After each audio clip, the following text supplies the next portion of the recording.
নমস্কার।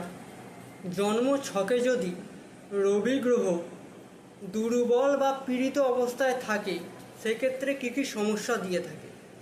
জন্ম ছকে রবি গ্রহ যদি দুর্বল বা পীড়িত অবস্থায় থাকে সেক্ষেত্রে নিজের পিতার সাথে সম্পর্ক খারাপ হতে দেখতে পাওয়া যায়। নিজের কর্মের জায়গায় নানা সমস্যার সম্মুখীন হতে হয়। মান যশ প্রাপ্তিতে নানা সমস্যার সম্মুখীন হতে হয়।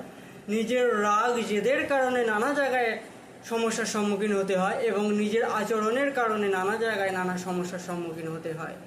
এই রবি গ্রহের নেগেটিভিটি কমানোর জন্য আপনারা কি করবেন? রবি গ্রহের নেগেটিভিটি কমানোর জন্য আপনারা চুনি রত্নটি ধারণ করতে পারেন, এক মুখী রুদ্রাক্ষ ধারণ করতে পারেন, প্রত্যহ সকালে স্নান সেরে তামার ঘটিতে সূর্যদেবকে জল অর্পণ করতে পারেন। এছাড়াও নিজের পিতার সাথে সুসম্পর্ক বজায় রাখতে পারেন। ভিডিও ভালো লাগলে একটি লাইক ও শেয়ার করে দেবেন।